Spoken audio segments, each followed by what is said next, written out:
All right. Thank you so much, Silas and Jody. Really appreciate that. And it is my sincere pleasure on behalf of ORAM and LGBTQ refugees all around the world to welcome the incredible Dominique Jackson to join us now. Hello, Dominique. How are you?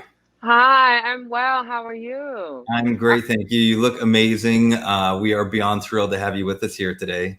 Yeah, thank you. I have to thank Silas for that because Silas is the one that put me on to you guys. And it's you are absolutely amazing, and the work that you're doing is very dear to me, very dear to my heart. So I thank you. I commend you. You are a hero. Thank you. Thank you so much. I'm so honored to hear that. And I just want to tell you that you are a true inspiration and hero of LGBTQ refugees around the world.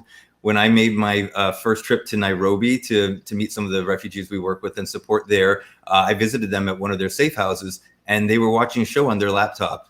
And guess what that show was? It was Pose. And I said, "You're kidding." And they said, "No." They said, we were inspired by the stories. We're inspired, especially the trans refugees, to see our lives represented. And it gives us hope for what the future could hold for us. And so it's just so fitting that you could join us here. And I'm really excited to bring someone else into this conversation. And that's Craig Paris, who is the director of the Refugee Coalition of East Africa. Hey, Craig. Thank you, Steve. Yeah. Hi, Dominique. It's an honor to meet you. The So pleasure is all mine, my love. I'm going to drop out of here so the two of you can have a little chat. I know Craig has some questions he'd love to talk to you, and I'm just so happy we could make this connection. So thank you again, Dominique. Oh, you're very welcome, Steve. Thank you so much. First of all, you look lovely tonight. I'm Well, so thank honored to you. meet you here. Well, thank you, I'm handsome. screaming. You're such an inspiration to us. To me personally, I love your show. I love your character.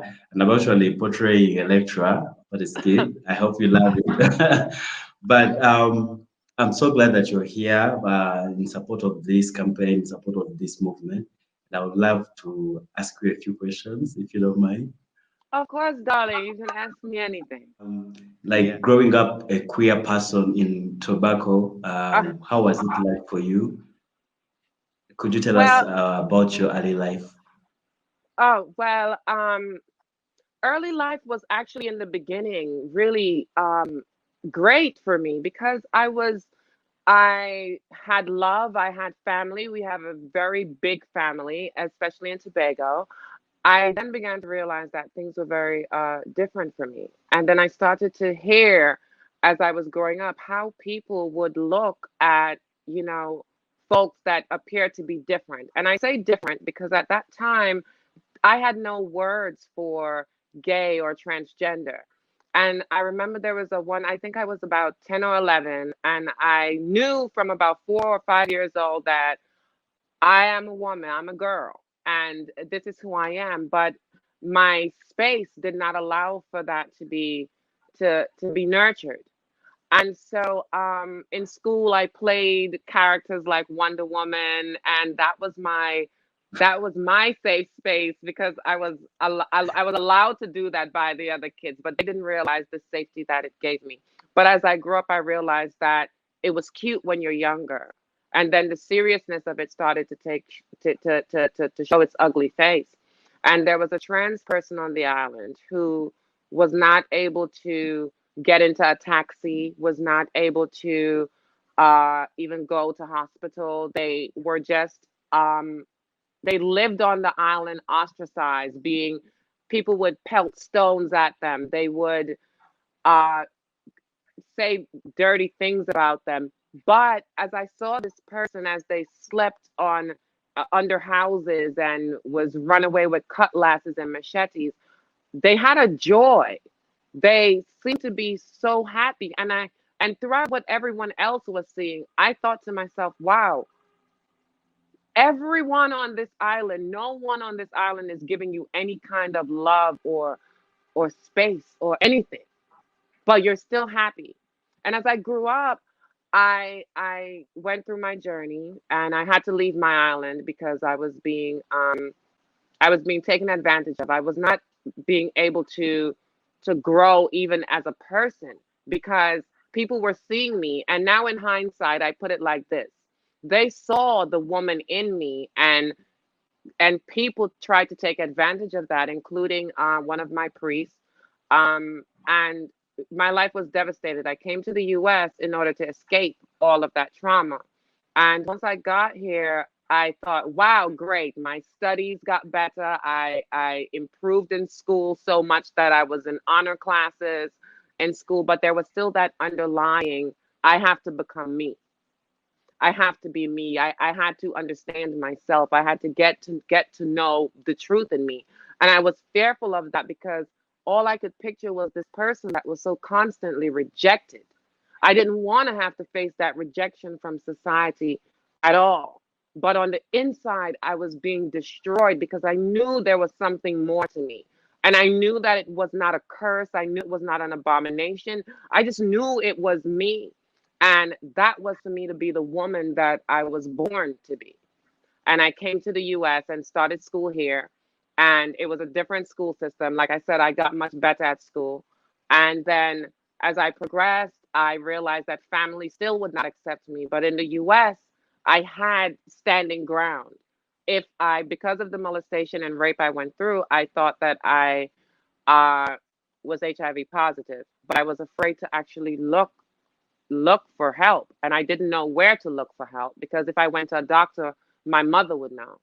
So when I was put out of my house, when I could not contain it anymore, because again, in the midst of all the riot, in the midst of all the confusion, in the midst of everything, there was that space where I was able to look in my mirror and see the woman that I knew I am, and that gave me comfort through all the turmoil.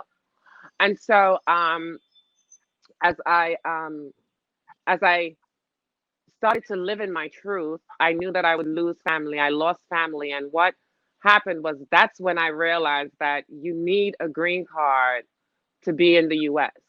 So here I was, a trans identified person now living in the US with no support from family towards gaining status in the US. So I had to struggle. I knew, I started to do my research. I went to lawyers, and I would go and do shows at night, and there were other things I had to do. There was sex work involved for a while, but once I found shows to be able to perform, I found another outlet in these nightclubs that I was able to go to, and I could become another person, and I could do the art that I love, because I always pretended to be, someone else, whether it was, but it was always for art, but it was for art and escape. And so I would escape into the nightlife, and I became Tyra Allure Ross. And that's the woman that protected me as Dominique Jackson was in the cocoon of finding herself. So between 6, 7 p.m. at night and 4 a.m., I was this showgirl, this illusion of fascination that I was a star. But it was so deeply embedded in me that it saved me. It was about, in that struggle, I had to see that light, and no matter, I had to keep walking towards it. And sometimes I walked towards that light in the dark, and I cut my toe. I probably broke a few bones while trying to get there, metaphorically, but I focused on that light in the darkness.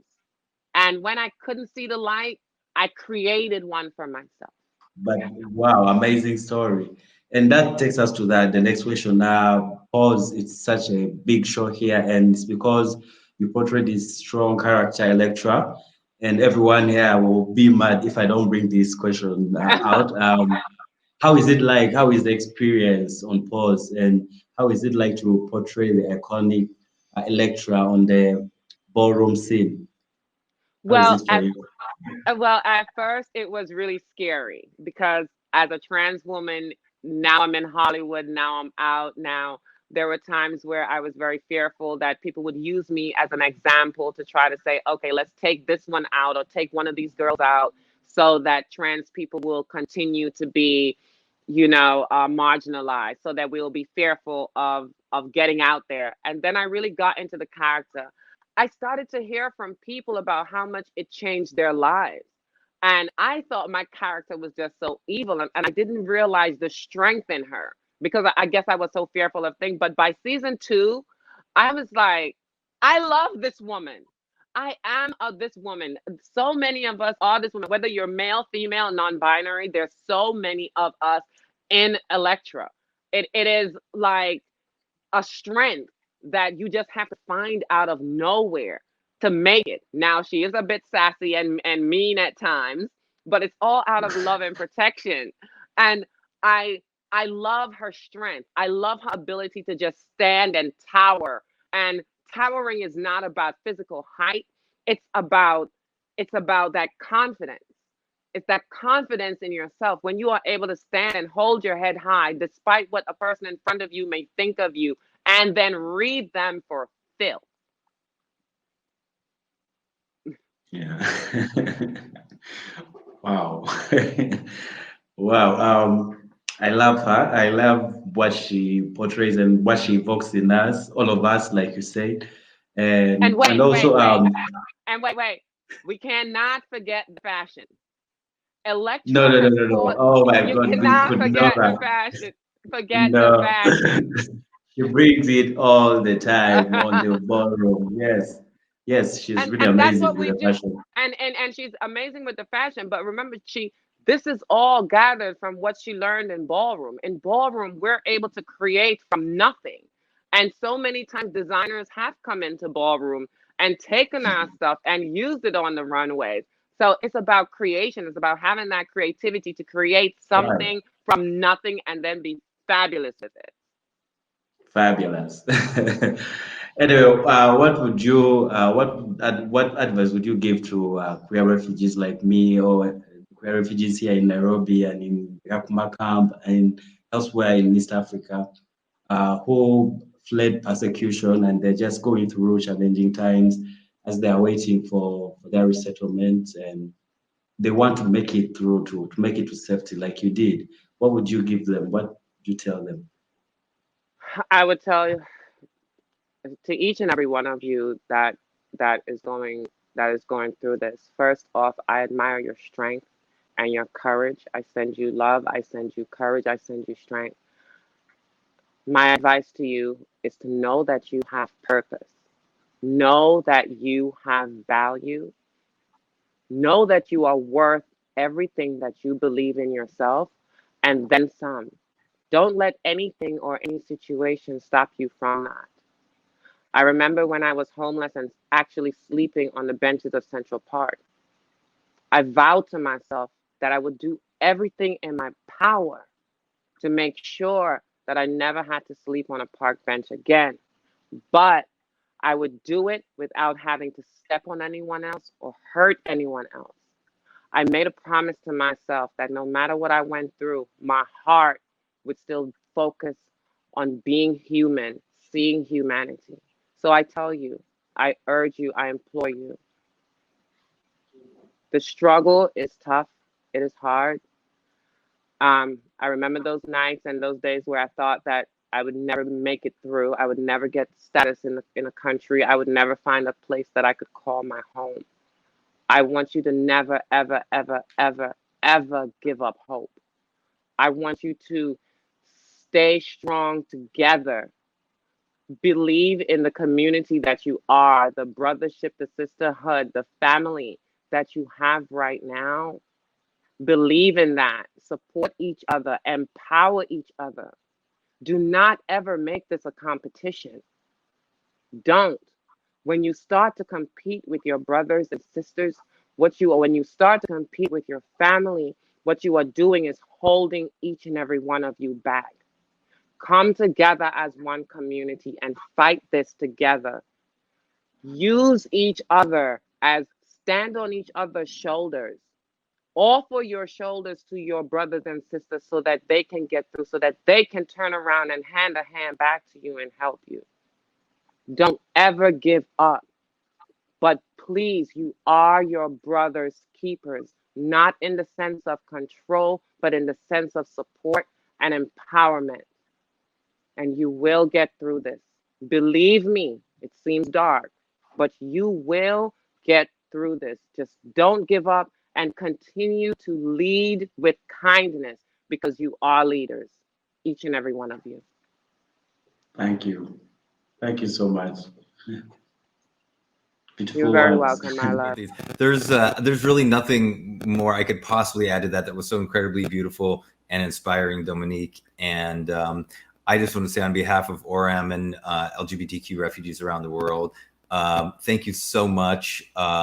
You know, your words will change lives, and they already have. You're very welcome, Steve. Thank you all so much. Craig, thank you. And please know that my heart will always be with you. I will continue to work with you all. My heart is with you. Reach out to me.